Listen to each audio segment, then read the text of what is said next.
అందరికీ నమస్కారం.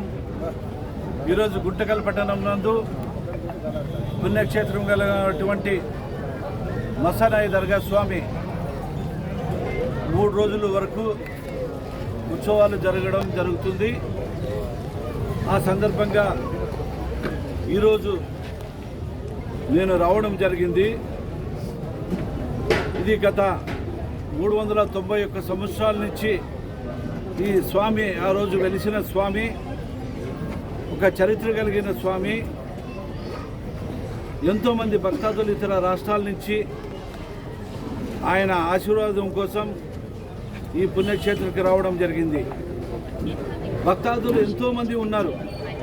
ఈ పాత గుంతకల్ నివాసించే ప్రతి ప్రజలు, అన్ని కులాలు, ఒక్క కులం అనేది కాకుండా ఈ మసానాయి స్వామికి నడుచుకునే వాళ్ళు ఎంతోమంది భక్తాదులు ఉన్నారు. అన్ని మతస్థులు, అన్ని కులాలు, అన్ని హిందువులు అందరూ కూడా. ఈ మాట ఎందుకు చెప్తున్నానంటే, దాదాపుగా మస్తానయ్య ఇక్కడ పాత గుంతకల్లో పేర్లు కూడా మస్తానమ్మ, మస్తానయ్య అనే పదాలతో ఎక్కువ పలకరించుకోవడం, వాళ్ళ పేర్లు పెట్టుకోవడం, ఇది ఆ దేవుని సంకల్పం అని చెప్పచ్చు. అలాంటి చరిత్ర కలిగిన ఈ దేవాలయంలో దాదాపుగా ఎంతోమంది 50 సంవత్సరాలు కావచ్చు, 60 సంవత్సరాల పైచిలక నుంచే ఎక్కడ కూడా అభివృద్ధికి నోచుకోలేని పరిస్థితి కనబడుతుంది. ఎంతోమంది, ఎన్నో నాయకులు వచ్చి పోయిండొచ్చు, ఎమ్మెల్యేలు. కానీ ఎలక్షన్ వరకే ఆయన ఆశీర్వాదం పొందేదానికి వచ్చారే కానీ ఆయన ఆశీర్వాదం నుంచి అభివృద్ధి చేస్తామనేది ఏ నాయకుడు కూడా రాలేదనేది నేను స్పష్టంగా చెప్పగలను.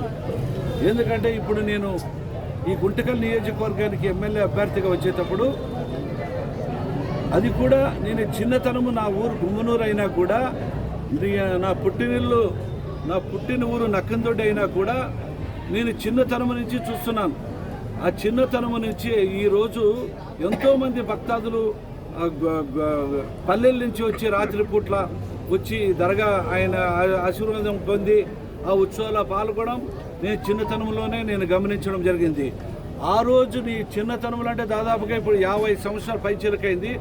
ఆ రోజు నుంచి ఈ రోజు వరకు కూడా ఈ దేవాలయ, ఈ ప్రాంగణం అంతా ఆ రోజు ఎలాగుందో ఈ రోజు కూడా అలాగే ఉందని నాకు చాలా బాధ ఉంది. కాబట్టి నేను ఎమ్మెల్యేగా ఈ మస్తానాయి స్వామి ఆశీర్వాదం కావచ్చు, కసాపురం నెట్టికంటి ఆశీర్వాదం కావచ్చు, 30 రోజులను వచ్చి నన్ను గెలిపించారే.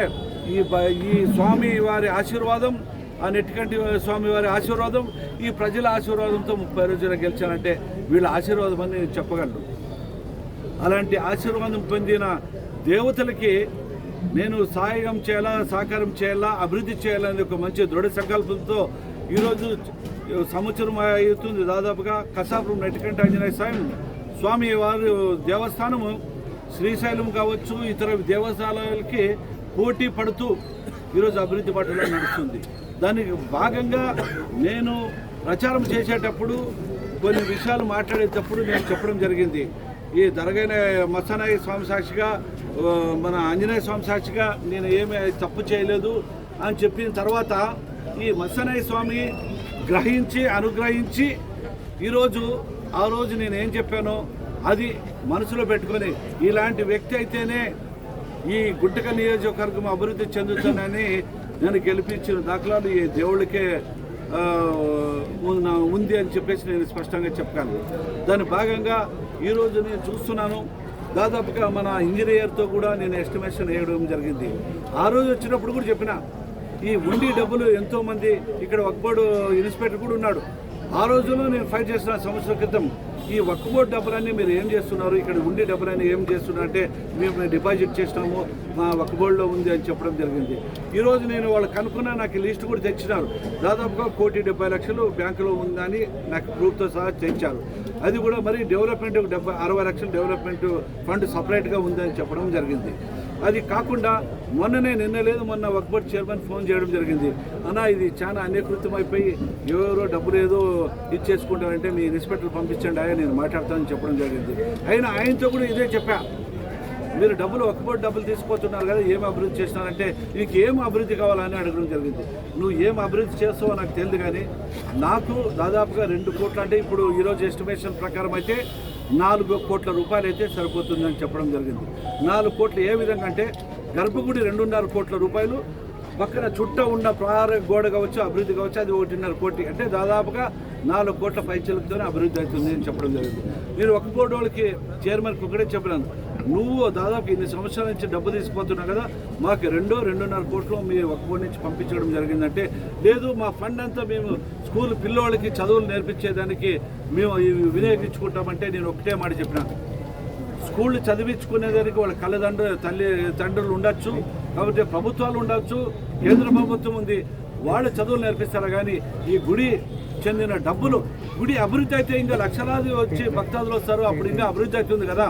కానీ ఒకవేళ మీరు పిల్లలకి ఎడ్యుకేషన్ చెప్పియాలనుకుంటే ₹1,00,000 వస్తే 40% మీరు తీసుకువెళ్ళండి, వక్బోర్డుకి పెట్టుకోండి, 60% ఈ మన మత్స్యనాయ స్వామి దర్గాకి పెట్టండి అని చెప్పడం జరిగింది.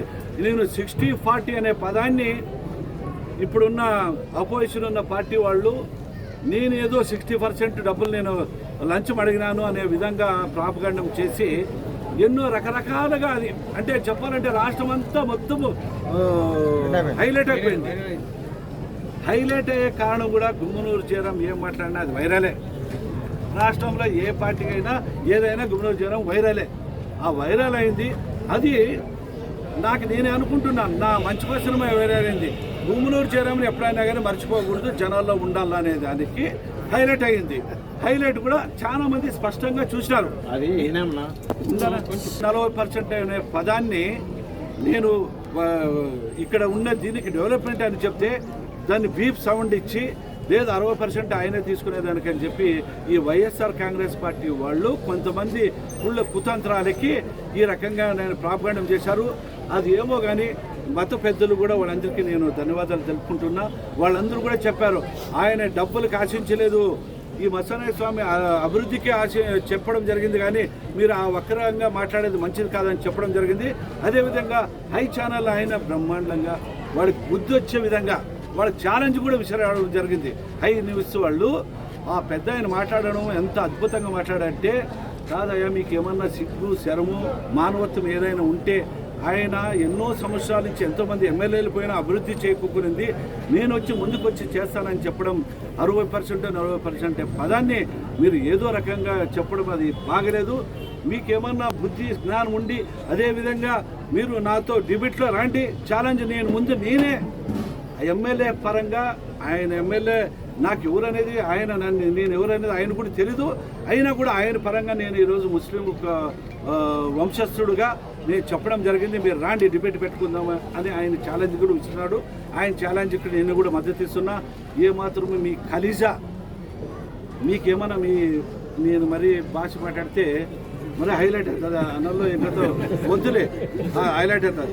మీరు ఏమాత్రం కూడా మీ కన్న తల్లిదండ్రులకి బాగా జన్మించింటే, ఆ మాట వేరే రకంగా అనొచ్చు, జన్మించింటే మీరు ఆ ప్రూఫ్ చేయండి. నేను 60% నా ఇంటికి తీసుకుపోతాను అనేది మీరు ఏమైనా ప్రూఫ్ చేస్తే నేను ఎందుకు క్షమాపణలు చెప్పుకుంటా, లేదంటే ఈ గుంటకలు వదిలిపెట్టిపోయేదానికి సిద్ధంగా ఉన్నాను. కాబట్టి ఈ కల్లిబుల్లి మాటలు మీరు చెప్పద్దండి. ఈ ప్రజలు నమ్మే పరిస్థితులే లేదు. మా గుంటకల్ నియోజకవర్గం ముస్లిం సోదరులు కావచ్చు, హిందూ సోదరులు కావచ్చు, అన్ని కులాలు కానీ అన్ని మతాలు కానీ ఈ గుంటకల్ ప్రజలకు ఎవరు అభివృద్ధి చేస్తున్నారు, ఎవరి పేరులో అభివృద్ధి అవుతుంది, ఎవరిని జనాలు ప్రేమించే వ్యక్తి ఎవరు ఉన్నారనేది ప్రజలందరికీ తెలుసు. గత ఎన్నో మంది ఉన్నారో ప్రేమించారో తెలియదు, కానీ ఈరోజు ఆ దేవుళ్ళ దయ వల్ల ఈరోజు నన్ను అందరూ కూడా ఒక కుటుంబ సభ్యులకే చూశారు. నన్ను ఒక ఎమ్మెల్యేగా కానీ ఇంకోటి కానీ చూడలే. స్వతంత్రం ఏదైనా వచ్చిందంటే 2024 గుమ్మనూరు జయరాం ఎమ్మెల్యే అయిన తర్వాత, ఈ కూటమి ప్రభుత్వం తెలుగుదేశం ప్రభుత్వం వచ్చిన తర్వాత అన్ని కులాలు అన్ని మతస్థులకు సమానంగా రాజకీయం తీసుకుపోయే జవాబుదారి గుమ్మనూరు జయరాం ఎమ్మెల్యే అని చెప్పడం ఈ ప్రజలందరికీ నచ్చింది. రాబోయే రోజుల్లో కూడా ఈ దేవాలయాన్ని ఎక్కడ ఉన్నా కూడా మన నియోజకవర్గంలో అన్ని దేవాలయాల్లో అభివృద్ధి చేసేదానికి నేను ముందుంటా. ఏ సమస్యలైనా కూడా ఎదుర్కొనేదానికి నా తరఫున మా ప్రజలు ఉన్నారు, మా ముస్లిం సోదరులు ఉన్నారు, మా హిందూ సోదరులు ఉన్నారు, అన్ని మతస్థులు అన్ని కులాలు ఏదైనా నా పైన బుద్ధి చల్లేకేదానికి ఉంటే వాళ్ళకి బుద్ధి చెప్పే ప్రజలు మా వాళ్ళు ఉన్నారు. కాబట్టి నేను ఏమాత్రం కూడా భయపడే ప్రసక్తే లేదు. ఇలాంటి అభివృద్ధికి నేను ముందు ఉండి ఇంకా ఏమైనా అభివృద్ధి అంటే ఈ 1 or 2 2-3 సంవత్సరాల లోపలే ఖచ్చితంగా 2.5 కోట్ల రూపాయలు ఈరోజు గర్భగుడికి కావాలని మత్స్యరాయ స్వామికి చెప్పడం జరిగింది. ఈ భక్తాదులు ఇక్కడ ఒక టీం ఏర్పాటు చేసుకొని పెద్ద మనుషులు చేసుకొని నేను డబ్బు ఇచ్చేవారికే ఉంటాను, ప్రజలు డబ్బు ఇచ్చేవారికే ఉంటారు. వాళ్ళు ప్రజలు ఇచ్చిన డబ్బులు బ్లాక్ బోర్డు పైన పలానా గుమ్మనూరు జయరాం ఇంత ఇచ్చినాడు, పలానా క్యాస్ట్రోల్ ఇంత ఇచ్చినానని బోర్డుకి పరిమితం అవుతారు. కానీ ఇక్కడ ఒక 10 మంది 15 మంది ఉన్న పెద్దలు వాళ్ళ సమక్షంలోనే 4 కోట్లైనా 2 కోట్లైనా వాళ్ళ సమక్షంలో పెట్టి వాళ్ళే దానికి బాధ్యతగా వహించి రేపు రాబోయే రోజుల్లో ఇక్కడ రాజస్థాన్ మార్బాలంటే చాలా ప్రత్యేకత దేవుళ్ళకి. ఆ రాజస్థాన్ మార్బాలతో ఈ గర్భగుడి కట్టించేదానికి కూడా నా వంతు కృషి చేస్తా. భక్తాదులు కూడా ఎవరైనా డబ్బులు ఇచ్చేవాళ్ళు, మస్తాన పట్టుకుని పేరు పెట్టుకునే వాళ్ళు కావచ్చు, మస్తానమ్మ పేరు పెట్టుకునే వాళ్ళు కావచ్చు, ఆయన కొలిచే వేరే ఇతర రాష్ట్రాలు ఉండే వాళ్ళందరూ కూడా కలిస్తే ఫస్ట్ గర్భగుడిని 2.5 కోట్ల రూపాయలతో డెవలప్మెంట్ చేసి తర్వాత ఈ కాంపౌండ్ని బిగించుకునే దానికి అవకాశం ఉంటుంది. ఈరోజు నేను చూస్తున్నా ఎంతోమంది ఆడపడుచులు ఉన్నారు ఇక్కడ.